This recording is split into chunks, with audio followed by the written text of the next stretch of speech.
Our guest today is a customer driven product leader who is dedicated to building products that solve hard problems for real people.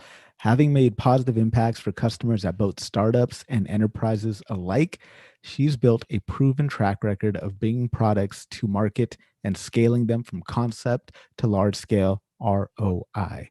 She's held a wide range of high profile roles at many machine learning organizations, including VP of Product for Figure 8, which was acquired by Appen, VP of AI and Data at Appen, and Director of Product at IBM Watson. Currently, she's pursuing her dream of using technology to improve healthcare and serves as the Director of Product at Blue Shield of California, where she's surrounded by tons of data, hard problems, and countless opportunities to make positive impact in the lives of millions. So please help me in welcoming our guest today, a woman who is thrilled to pursue the mission of providing access to high quality, affordable healthcare to all, Alyssa Simpson Rochwerger. Alyssa, thank you so much for taking time out of your schedule to be on the show today. I really appreciate having you here. Great to be here. Thanks for having me. It's an absolute pleasure. Today, we are going to discuss your book, Real World AI. I really enjoyed this book, as is evidenced by all the flags Love and the tags I've post-it. gotten there. Yeah, there's like notes and everything all up in here. So I'm excited to get into the book. But before we do that, let's talk a little bit about you and your background. So early on in the book, you mentioned being an unlikely AI leader. So talk to us about that. Yeah, sure. So I have a fairly non-traditional background for data science or machine learning, but one that I actually think gives me a lot of strengths and opportunities. I have a liberal arts degree in American Studies and photography. I went to progressive education. I don't have an MBA. I don't have a computer science background. I have done quite a few courses and spent well over a decade with hands-on experience working with development teams, working with data science teams and machine learning teams, and deep R&D research. And so that's what's given me a bit of a different background. I bring a lens of customer experience and an interdisciplinary background to the space. And it's been an incredible privilege to work with partners who help me in the technical areas where I'm not as strong, and help me understand how we can apply the technology towards really hard problems that people care about, and what that means when the technology gets out of the lab and actually is impacting someone's life. We are definitely going to get into the importance of having cross-functional kind of interdisciplinary teams when it comes to building AI products very shortly here. But something you mentioned was what happens when these products get out in the real world. So what could possibly go wrong if all we did was focus on creating accurate machine learning systems and just focus on that accuracy metric? Yeah, so that was the classic first mistake I made when I got into machine learning. So when I first joined the Watson team in the computer vision space, I was like the first product manager that the team had. And I was just getting up to speed. I was paired with some incredibly talented PhDs who had been in this space for a really long time. And they launched sort of a beta product. And the feedback from customers were, it's not accurate, needs to be more accurate, needs to be better. And I played around with the API, I would be feeding it images and getting tags back, and I totally agreed. It was like, yep, needs to be more accurate. I had I didn't really know what that meant. And so I was asking the team, okay, you guys are working on making it more accurate, like, how are we measuring that? What do you mean by accuracy? And so then I learned what an F1 score was. I'm sure this audience is probably well steeped in different sort of academic measures of accuracy, understanding what the difference was between precision and recall and all that. But it actually came down to what data set were you measuring this on, and we had a data set with millions of images, and at the time we were using ImageNet as one of those data sets, and we made the system a lot more accurate. Our F1 score got better, our precision got better, our recall got better, And then we went to launch this newfangled, more accurate system that was actually beating, a lot of records. And a few days or weeks, I can't remember, before it launched, it was a halt the presses. Oh my God, no, we can't launch this situation.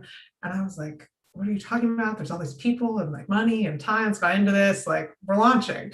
And the researcher was like, no, we're not. And he sent me the image of what he had put into the API. And it was an image of someone in a wheelchair. And the tag that came back was loser. And I was like, oh, you're right. We're not launching this. This is a horrible, horrible, in my opinion, very inaccurate answer. However, it was a more accurate system by those traditional measures. And what we had not done was really dive into what data were we measuring accuracy on.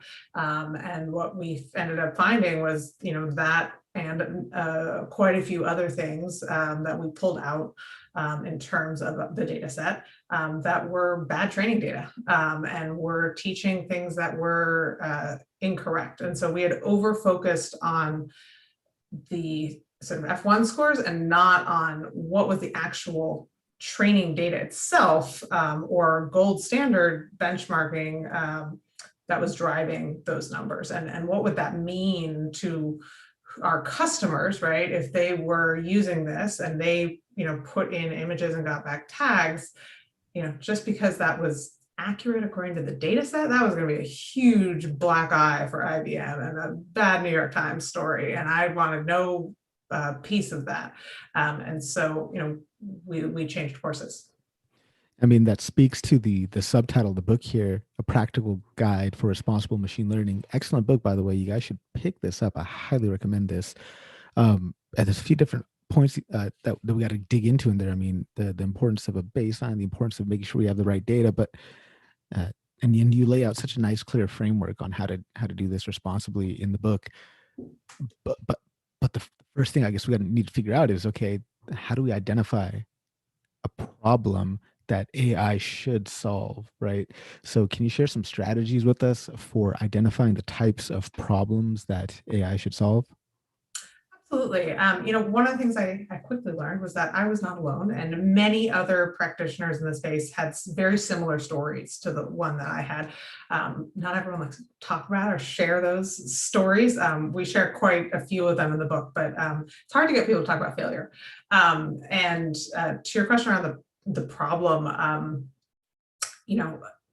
often what happens is that it's the mistake I made, which is that I didn't define the problem well. I took for granted the project as it was handed to me, and I sort of assumed that the team was on the right track when I stepped in and was getting up to speed, and I didn't take a step back to say, what business problem are we actually solving with an improved accuracy? So in my case, the customers, our customers were people who were trying to use visual recognition for marketing or, customer service or all sorts of different things. And when I peeled back what they meant by make it more accurate, what they really meant was I have a very, very narrow and specific thing that I'm looking to tease out of imagery. Can you help me to put something yes or no into that category? So one example could be, if you're Ben and Jerry's and you are launching a new brand of ice cream, you want to know where in social media your Ben and Jerry's logo or that new brand is or isn't. If the tag comes back as ice cream, right, or birthday party, and yes, but that's inaccurate. It is an accurate description, but it's too vague or broad for the use case that they need. And so we totally shifted course and solved a different problem, which was building a system that could be trained or customized for really narrow use cases. But that took shifting gears and really getting out of the technical focus at all and spending time with customers and saying, why do you even want this in the first place? And sometimes those customers are internal business stakeholders. Those could be a customer support team, or it could be a marketing team, or many different use cases. And sometimes those are external customers to you. But like, go talk to them, get out of the building, set up virtual Zoom meetings and ask them, why is it that they're using your product and what really matters? And sometimes what you'll find is actually they don't need machine learning at all. And it's not actually a good toolkit for the problem that they're trying to solve, and they have a vague understanding of the sort of magic AI that's going to be applied. And so once you understand the problem, then you can decide whether or not machine learning actually is appropriate. And as data scientists, right, that it's important to have a robust training data set that matches the problem that is important to the customer. So in order for Ben and Jerry's to pick out their ice cream, in birthday party pictures and social media, they need a lot of images trained around what their logo looks like, and being able to articulate that. And if that data isn't there, it doesn't exist, that's your first gotcha. Another one is around the business value of solving this problem, right? So how much is Ben and Jerry's willing to pay to find their logo, right? What is it worth to them? Because that, machine learning is hard and expensive and requires specialized talent. And so if you don't have a big enough business value that is very, very difficult to achieve with traditional methods that are not using machine learning, that's also a gotcha, because it means that you don't have any money to actually solve this problem, or you don't have the urgency to do it. So that sort of relative business value and priority and funding and data are kind of the key things. So you talk about this in the book as well, this notion of the Goldilocks problem. So would that be kind of that definition of the Goldilocks problem in a nutshell? Like how do we tell if if we have Sure. What was that? The Yeah. bear, the Papa Bear, like right in the middle, just Yeah, right. the Goldilocks problem is framed a little bit differently. It's when a company decides, hey, I want to do machine learning, right? I have a lot of different things that I think it could be applied to. Which one should I start with? And that's an opportunity of taking a lot of different problems and sort of categorizing and measuring them around, okay, which ones are really important to your business? Which ones do you have all the data for? Which ones are small enough from a technical model building perspective that you can effectively build a model fairly quickly and get it into production that's accurate enough and launch? Where is there not a ton of risk to your organization of getting it wrong, right? You have to kind of evaluate all these different problems against those criteria so that you can be successful in a pilot when you have an organization that is interested in adopting AI, which basically everyone is, but is stumbling to actually sort of make any of those projects particularly fruitful. And I guess the hard question is, like, as data scientists and machine learning practitioners, we got a toolkit, right? If we got a hammer, everything looks like a nail, right? So can you share some tips with us to understand or tell at least if a problem is going to be well suited to using machine learning? So yes, the difference I find, and this actually came out in one of the interviews I was doing for the book, and someone else sort of framed this really well for me. The difference between a more junior data scientist and a more senior data scientist is that the junior data scientist will take something vague from a business stakeholder or they've gotten assigned to a project, and they will just start solving it from a using their toolkit that they learned in school and trying to build models and using whatever data that's available to them on day one. The more senior data scientists will not at all start solving the problem and have a lot of conversations with the business around, okay, what problem are you really solving? What value is it? What data do you have? Let me look at the data and spend time thinking if that's actually really the right data and evaluating it to see how well it matches the expectations of the business folks.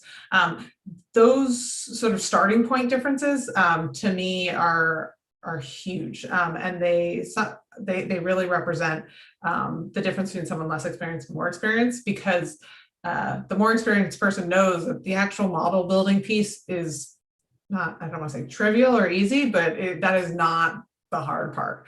I mean, I can't build models, so I have a lot of humility for it, but that part is executional in nature. And the far more difficult piece is really around understanding, is your data set going to be able to build a model that solves a business problem? Thank you so much for that. I appreciate that. So we got a good sense here of kind of some strategies for identifying problems, getting into the Goldilocks problem, and then trying to tell if our problem at hand is suitable for machine learning. So now I guess the next step would be let's assemble a team and let's get people working on this project. So how do we determine, how can an organization determine who gets to work or who should rather go to work on this project? I believe in cross-functional teams are what matters and get things done, machine learning problem or not. And so that cross-functional team should represent the business problem. So sometimes that means people from customer success, sometimes that means, people from operations, sometimes that means finance people or HR people or privacy or legal. That in a machine learning context, that often means, machine learning engineers, front-end software engineers, back-end software engineers, data operations, DevOps, right, QA, user experience, design. Those are really critical stakeholders. And yes, machine learning engineer or data scientist, but I feel bad for so many machine learning engineers or data scientists. They're often sort of put on an island by themselves and expected to like do everyone else's job, right? And magically come up with the answers or solution, and that's just not possible. They're not well equipped to do it. You need a team to solve problems. And so not only should the team be diverse from a skill set perspective, but I highly recommend the team be diverse from a background perspective, or at least that background matches the constituencies of the problem you are solving for the business. So, I'll take an example. There was an algorithm built for Compass. It got a ton of play in the press, which was for recidivism in the U.S. Justice system. It was a model that essentially predicted, who was going to commit another crime when someone got out of jail and who should go back to jail, essentially, what their parole should be. And unsurprisingly, because the justice system in this country is very biased and has a lot of data from African-American people or people of color who spend more time in jail because we have all these systemic issues. If you go and train a model on that, guess what? It's going to predict that someone who is Black is, likely to commit a crime more because the data that you're using is flawed, right? And so it's important that the team that is building this reflect the constituency of the people that you're serving, because often they will bring experiences that are really, really, really relevant that other people have blind spots for, right?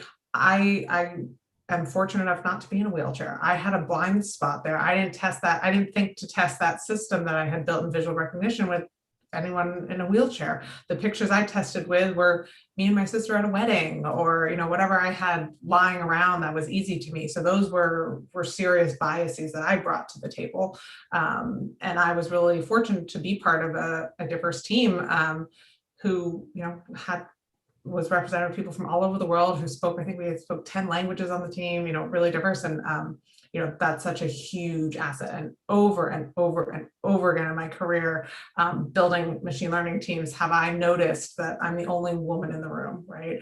Or everyone in the room is white, or everyone in the room is white and Indian, or there's narrow groups of people building us, and it's not necessarily reflective of the people we're serving, whether or not those people are educated differently or speak a different language or come from a different country. Like, you really gotta think that through.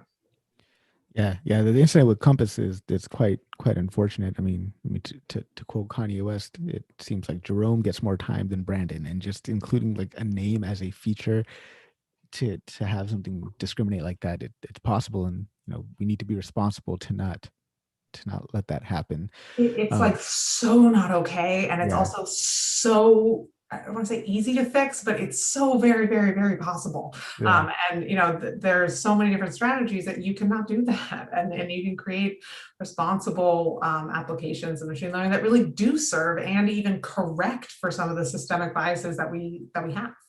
Yeah, it's like, that's when focusing only on accuracy can go wrong, right? I mean, that's the edge case there, but yeah, thank you for sharing that. And as somebody who is the first data scientist in an organization building the data science team up from scratch, uh, I can definitely feel the pain of having the expectation that I can do it all.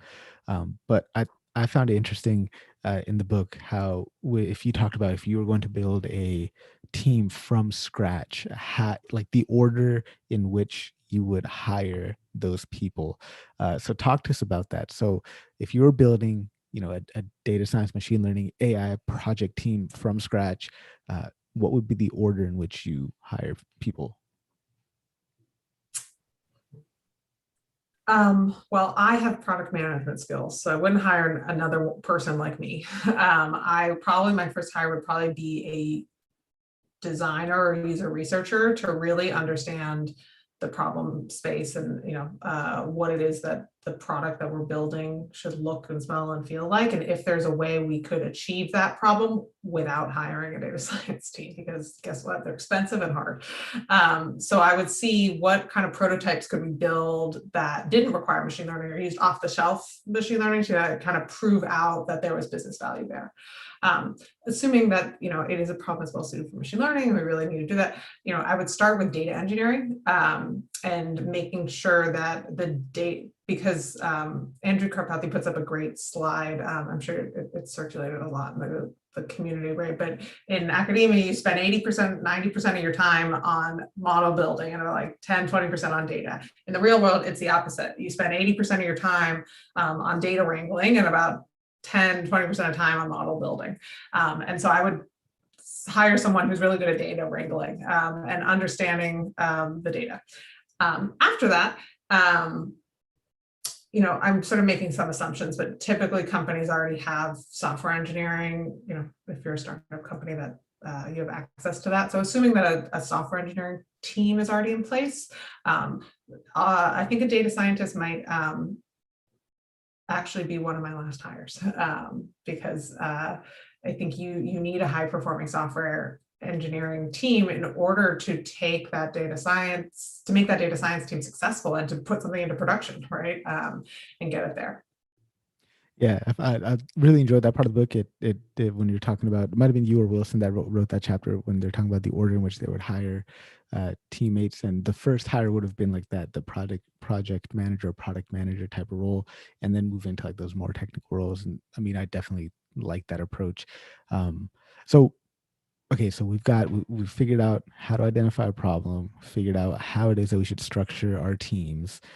Like, is there anything else that we should make sure that we are doing in the early stages of a project to ensure that it's successful, to make sure that this Yeah. thing has some I always like to ROI? touch on incentives.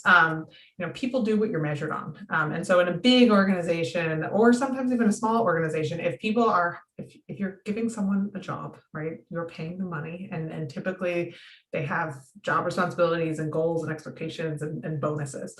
And aligning people's bonuses and incentives all in an aligned way makes for a really high functioning team. So I'll give you an example where it doesn't work. That is actually pretty typical, which you will have a product management team bonused on revenue or member satisfaction, something like that. You will have an engineering team bonused on uptime or quality, measured by lack of bugs or things like that. You'll have a machine learning team bonus on accuracy or precision.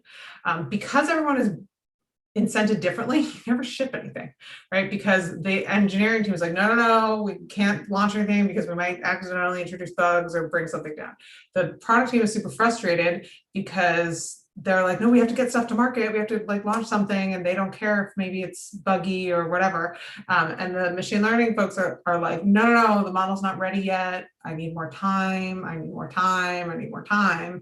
And everyone's sort of operating orthogonally, not collaborating to get a high functioning MVP out to market. So I always like to make sure that when I'm building out a hiring plan, that a portion of people's bonuses are based on their skill set and the technical acumen that they can bring, but also a portion is shared, right? And there are shared revenue goals or shared member satisfaction goals or whatever it is. Thank you very much for that, Alyssa. So how do we tell if we have the right data? Like what's something that we should consider? We know what our problem is, we got the right team. Next thing I'd say we probably have to move into getting some data to solve the problem. How do we make sure that it's the right data that we're using? Yeah, so the data should be from the real thing that you're solving, right? So it needs to not be fake data, or synthetic data sometimes can be a way to like jumpstart. You can create data when you have a vacuum or no data for a problem, but the best data is real data that is generated either by humans. Sometimes that's emails or whatever that use case is that you're solving. So I'll take a frequent use case, which is often like prioritization of support tickets, right? Is a classic model that teams want to build inside a lot of different types of organizations. You have zillions of support cases coming in and you want to just categorize them, or you want to understand, which ones are most severe that need to be answered first, or which ones have really, really pissed off customers in them that you want to get back to. And so you can't go and like turn around and look at another company's data for that, or an off the shelf, because you need your own data, because your customers are going to be writing in language that is specific to your products and services, or their interactions with you, or in perhaps the members that you serve. In California, 40% of California speak Spanish as their primary language, right? So maybe your members are writing in Spanglish, or whatever it is, and you need to make sure that the data that you are using to train is reflective of the actual problem. And typically, like, it means annotated by humans. Sometimes you get lucky and you can get data that is already annotated with the outcomes, or if you're in a customer support setting, frequently there's a large customer service team that's already organized and categorized tickets and placed labels on them. But you need to be really critical of whatever you're inheriting as the training data set, and understand, well, who put those labels on, in what context were they putting those labels on, and is that context the exact same context that I'm trying to replicate using a model? Because whatever model you build will replicate the context of the annotation or categories, right, that data already exists in. And if that is adjacent to the business model or the business problem, it's going to be the wrong context, and it will not always serve you. So really, really asking hard questions around what is the provenance of the data that you're getting. Does it contain any gotchas from a security perspective or a reusability perspective? Sometimes you get a data set and it's inappropriate to train on for a variety of reasons, because it was collected in one context and the legal terms in which you could use it are limited. Or it might be because of a business relationship and there's a partnership that's ending, and so as part of that partnership ending, you guys have to delete all the data and any inferences from it. And so you need to ask some business questions around what are going to be the gotchas. Can I really use the data? Is it complete? Is it missing any things? Has it been transformed from the original way in which it was annotated? And is in that transformation, is that going to be meaningful, right? So a classic example is like nulls, right? Or just no answer on a particular category of things. Does that mean the agent didn't know, or, it could mean different things that impact the outcome of your model. Yeah, one of the many things I loved about the book, Real World AI, again, you guys should get this book. It is really good. Was just the sheer number of use cases that you shared from industry, and some of them from your experience and Wilson's experience as well. Just a lot of good stuff in this book. A couple of points to touch on there. One thing that I guess didn't really register for me as severely as it should have prior to reading the book was just the importance of annotating data. Talk to us a little bit about that. Like you touched on it a little bit just recently, but um, I mean, it- like if we have data that needs annotation, like how do we check the quality of those annotations? How do we know where to go to get it annotated? Do you have any tips around that? Yeah, absolutely. So I thought this was easy. I've inherited data sets before, and I'm like, oh, great, it's already annotated. Cool. And then I'm also like, or I've inherited data sets and it's not annotated. I'm like, oh, how hard can this be? Like, let's just hire Mechanical Turk or a bunch of interns and we'll like put labels on data.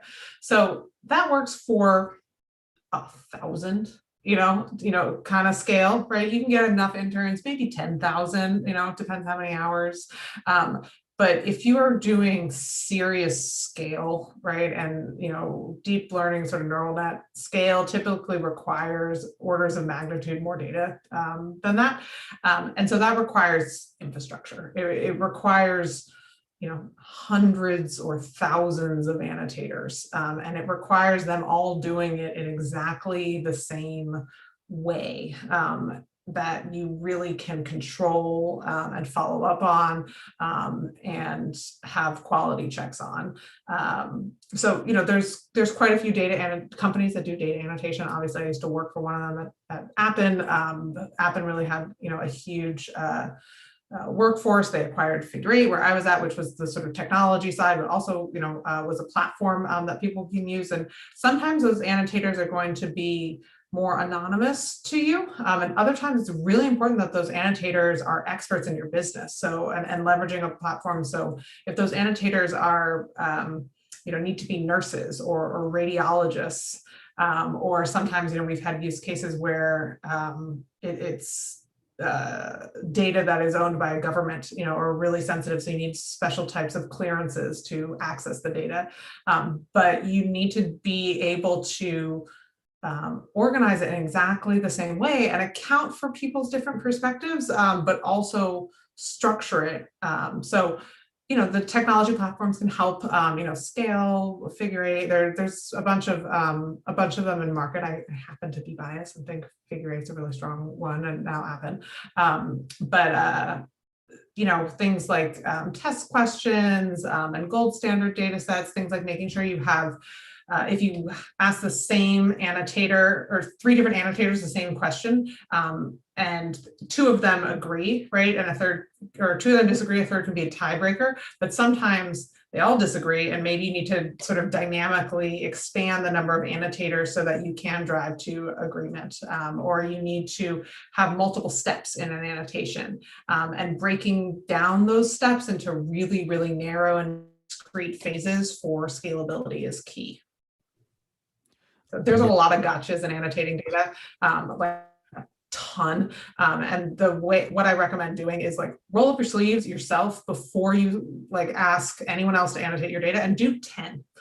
Do 100 annotations of the data you need, and it will become clear really, really quickly to you whether it's easy to scale and really structured, or it uncovers more problems than you thought. Typically, it's the latter.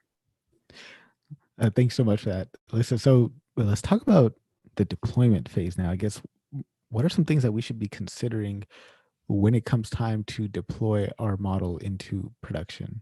And then maybe if you could share a lesson that you learned with us. You shared a lesson in the book that you learned about deploying models into productions. If you could talk to us about that lesson learned. Yeah, which one are you referencing? Sorry. This was the one that it was with IBM, and it involved something breaking. I'll dig it up in a second Yes, here. I remember. Yes, So yes, launched a demo and accidentally brought down a data center. yeah. Not one of my finer moments, but so deploying somebody to production, there's a lot of different scales of doing that, right? When I was at IBM, that's a 400,000 person company. It's a $100 billion company. There's, huge checks and balances that go into launching production. At a startup, that's very different. But if someone is paying money for your product, or it's going to be used in a public environment, even if it's just sort of on a demo website, it could have the opportunity to be good, right? And gain traction. So I think what you're referencing was the time that we launched our first computer vision demo. I had a really, really small team. I think it was like 5 people. Essentially, like an intern built a demo front end website to this API on top of Watson Vision. Really nice intern at IBM. Eventually hired the guy. He's awesome. So we launched it. I QA'd it myself because I didn't have any QA resources, and I'm, B- QA person. But we were trying to be scrappy, and we launched something. And we weren't operating with a ton of revenue. Like, this was a beta sort of product, but we launched it. And it was a cool little interactive demo. You get to put images in and train models. But what happened was, as soon it was like, I think, a Wednesday. I was doing my job. I was traveling on business that week, and I had flown to Boston. And on Saturday, my phone is blowing up. There are urgent messages from all these VPs and GMs way above me around, like, who built this demo and, like, why is it broken? I was like, what? I didn't even know you know my name. Like, what's happening? Turns out that someone put the demo on Reddit, and people liked the demo and started interacting with it, and it was getting a ton of traffic into this my poor little web app. And we hadn't built it in a way that scaled. Like, it was like we didn't put enough. It wasn't sort of built to scale dynamically with that kind of a traffic. And all of a sudden it was like down, and Reddit comments are like, oh, Watson's down. I was like, oh, that's actually not what's happening. It's my little demo website that's down. The API behind the scenes, like, works totally fine and does scale, but that perception, was totally inappropriate. And so, we fixed the demo, and we did expose some underlying bugs in some infrastructure underneath, and we'd accidentally sort of brought down some other bigger systems for about 20 minutes, but we got them all back up and running. So that for me was a lesson learned, that even if I don't think something is super exciting, I thought, I was like, oh, this is an MVP data product, it's not going to get much traction. People really were excited about it, and machine learning can really unlock excitement and engagement for things that weren't possible before. So be prepared for scale. Yeah, like I said, one of the many things I love about this book is all these real world war stories. You guys check it out. I mean, it so many horror stories, horror stories, war stories. Like, it's really informative. It's all good learning, right? And one of the things I love about the data science community, the machine learning community, is that everyone is, I find, frequently really, really giving with knowledge, and wants to share and wants to sort of pave a way. And if this is a small way I can put some lessons learned and help others not make the same mistakes I did, it's a privilege. Yeah, it's definitely a great book for, at early career, mid career, late career, even just anybody who is in the field like this. I think is a must read. And one thing that you touched on that I know for a fact, not a lot of early career or aspiring data scientists get exposed to, or maybe even mid-career data scientists, is just the importance of having a data strategy for AI maturity. So talk to us about that. You guys have some significant retail space in the book dedicated just towards having a good data strategy for AI maturity. So talk to us about the importance of that. Yeah. So this goes back to, like, most companies just don't focus on, like, data as a core differentiated asset of a growth engine for the organization. And so, one of the things I speak to is, where are you acquiring data? What is the strategy for acquiring data? And then what is the strategy for extracting value from that data towards meeting your organization's goals? So, in healthcare, for example, where I'm at now, we have different strategies for, we're an insurance company. So guess what? People submit claims to us, lots and lots and lots of them. So that is it's a data acquisition strategy. And, we can turn that and leverage that claims data into really, really useful insights in an aggregate level. And, there's regulation around what we can and cannot do with that data and how we share it, and needing to adhere to that regulation, not because it's legal, but also, like, it's appropriate and ethical. And there's good reasons for being stewards, responsible with that data. But it could also really delight those same members that are serving, right?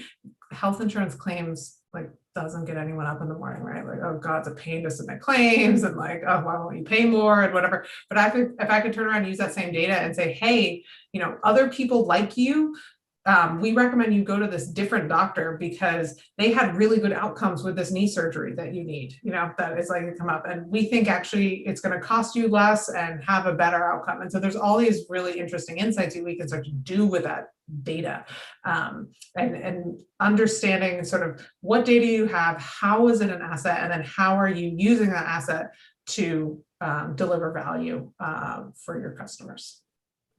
And I know one of my good friends, George Farrakhan, is huge on data governance. He's got this channel, Lights on Data, all about data governance. And I didn't even know anything about data governance until I had to start implementing a data strategy at my current company, being the first data scientist, delivering some value with a machine learning model to put into production. Everybody wants a little bit of this machine learning action, but we have no data strategy in place. We got no data governance, no data management, none of that stuff. So important because you need Yes. to have legal on board. You need privacy. It's operationally really critical. Often it requires business development and those, sort of different relationships there.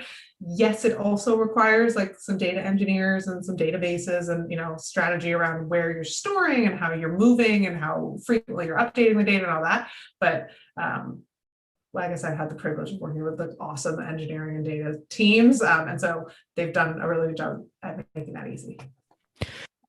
Have you had any challenges like trying to I guess sell the data governance thing? If anybody hears the word governance, they're just fucking policeman, what are you doing, man? Don't govern me. It's a free country. So like, how do you deal with those challenges in an organization if you face those? Yeah, I mean, there's always carrot and stick, right? So stick is, are we going to get audited, or do we need to be compliant with a legal mandate? And if we don't do this, here's the bad things that could happen. Here's the risk to the organization. So that's one side of it. If you're trying to underscore importance or urgency about something, which is like, hey, let me like back on the envelope math here, like we could get fined up to $500 per thing, and we have exposure right now of 500,000. So that's a X dollar value problem for us. On the other side, what opportunities can you unlock for the business using this data, and data governance or data strategy is sort of a means to an end, right? It's one of the steps that you need to take to unlock this revenue opportunity. So typically follow money or follow the growth or whatever it is. Thank you so much for that, Alyssa. So we're going to start winding down the episode here. We've got just two more questions before we get into what I like to call the random round. We talked about this a little bit earlier. You brought it up about just being a woman in tech. I was wondering if you might be able to just share some advice or words of encouragement for the women in the audience who are looking to break into AI, machine learning, into tech in general, and just share whatever advice or wisdom you have for them. Yeah, I mean, the short version is like, please do keep going. This industry needs you. We are very lopsided right now. And your experience, anyone who has experience that is different from a dominant culture, right? That the weight of that experience is even bigger than any one voice, right? So know that you're valued just by your, being a woman or being a person of color or being, someone from a background that is non-traditional, or you didn't go to Stanford, or you didn't go to Harvard or MIT or whatever. Like that experience is really, really needed, and this industry depends on having more diverse voices in the room, because otherwise you end up with situations, there's a very sort of active conversation going on in government and politics right now around kind of big tech, right? And the influence that they wield, and the small number of people who are wielding like really big influence, and those small number of people are not diverse groups that are serving sort of the macro populations, and so the industry success depends on diversifying so that we can better serve the constituents. So I think it's important for democracy, it's important for our countries, like national security and the macro stuff, but on a more micro, like individual, don't doubt yourself, and don't doubt the value that you can bring, and it's okay not to know everything. I got hired in Watson I had product management experience. I had business experience. I didn't have a clue about AI. I literally enrolled myself in Coursera, Andrew Ng, Machine Learning 101. But I was able to get up to speed fast because I had some great partners, who helped me get up to speed. And I was willing to learn. And I spent late nights. And my husband's an engineer, and he coached me through it. So surround yourself with a network and a team of people who can be your champions and support system. Yeah, I absolutely love that. All the points you made, the last point resonated with me a lot because I studied math and statistics in school and grad school, and I was an actuary for a while. I'm sure you deal with plenty of those at Blue Shield. But I didn't have any tech experience whatsoever. I had to learn that stuff all on my own. Like, even though, yeah, I could do algorithms by hand if I really had to. I didn't know anything about the technology aspect of it, and a lot of that was just taking time outside of work to upskill and learn about that. So thank you so much for sharing your journey and perspective on that. Um, I mean, data science, the whole field, it's really diversifying in terms of the types of roles that you're starting to see pop up.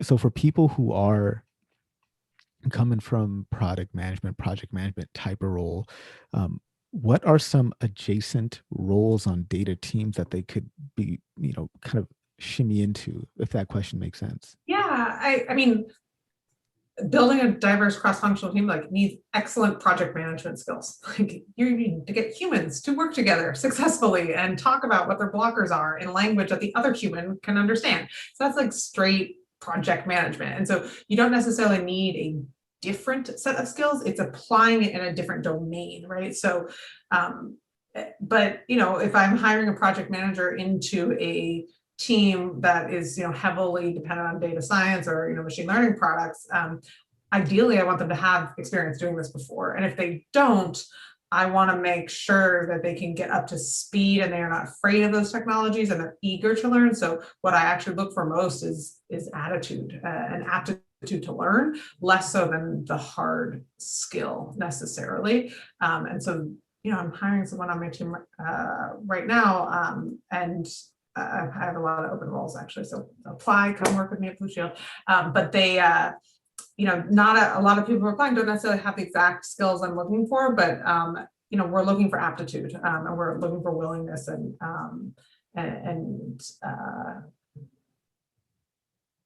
the excitement around solving these problems. I absolutely love that. Thank you so much for saying that, because that resonates so much with me, because I share the same type of viewpoint. And you guys heard it. Hit Alyssa up, get a job with her. Tell her Harpreet sent you. Alyssa, your inbox gonna blow up. So, so I need product managers. let's do it. If you understand data, looking for you. Hit her up. So let's do the last question before we jump into the quick random round. It is 100 years in the future. What do you want to be remembered for? 100 years in the future, I don't know. I doubt I'll be remembered. But I think, I'm a big believer that small teams can solve big problems. And so if I can help move the ball forward and create teams and help be a part of that, I don't think anyone will remember me specifically as much as the outcomes that a team I was a part of helped achieve. I love that. Very beautiful put. Thank you so much, Alyssa. Let's jump into the random round. First question for you here is, when do you think the first video to hit 1 trillion views on YouTube will happen? And what will that video be about? What is it now? What is the top number of views? It's like 9-ish billion, and it's Baby Shark. Baby Shark. Well, my kid listens to a lot of Baby Shark. It's a billion views right there. Yeah, I guess depending on the preschool scene, I have no idea. I think what the pandemic has showed is how fast traffic and attention can shift. So what keeps me up at night is global warming and that kind of stuff. So I worry about that. I'm also really excited about the promise of technology and the promise of collaboration to tackle some of these big challenges. Everybody listening and watching, do your part. Let's make this the first video to hit 1 trillion views. You can do it. So in your opinion, What do most people think within the first few seconds of meeting you for the first time? I'm tall. Oh, People think I'm tall. I got bright red hair. I kind of stand out in most crowds, particularly in Asia. So, I'm easy to spot in the first few seconds. what are you currently reading? What am I currently reading? I tend to read books intermittently, actually, only on vacation. I'm going on vacation next week. Hmm. So there's a pile on next to my bed of different books. I recently read a book. Now I'm blanking on the name of the author, but it's the woman who's a mother of oh my God, what is the name of the book? I'm so sorry. I Oh, it's good. We can skip to the next remember one. the name of the book. Come Yeah, back to me, but it's it'll about how to it'll be a good parent and raise strong kids. So yeah. I got a Okay. 2-year-old. Yeah, I got a 1-year-old, so please send me that book because I need to figure out how to do that. So, what song do you have on repeat? I have let me look up the name of the song on repeat. It is Showman. Showman, huh? But who's that by? Yeah. Um, let's see. Have to look that one up. I'm so sorry. I'm like the worst. All I do is work and parent, so I don't have to listen to music besides like Baby Shark. No worries. Hey, let's go ahead and jump to a real quick random question generator. One of my favorite things to do on the show. So this is a completely randomized question generator. Should be some fun stuff in here. First question is, what's your worst habit? My worst habit is talking before thinking and not taking a step back. Pizza or tacos? Tacos. Yes, I'm a Californian as well, and it's interesting because like I'm a Californian from Sacramento. We owned a pizza restaurant for 25 years. Um, I just combine the two. I like taco pizza. It's the best thing. What's your favorite candy? I'm into Australian licorice. Oh, interesting. I'll have to try to find some of that around here. You can get it at Trader Joe's. Ah, mountains or ocean? This is a good one for a Californian. Oh, was that ocean? Is that Definitely, what you said? definitely ocean every day. Ocean. Awesome. And let's do the last one here. And it is, what's the last book you gave up on and stopped reading?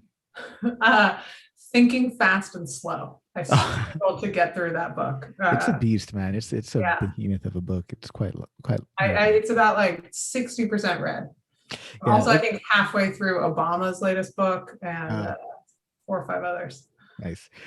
So, Alyssa, how can people connect with you? Where could they find you online? Yeah, reach out to me on LinkedIn, Alyssa Simpson, rockworker.com. I'm easy to find.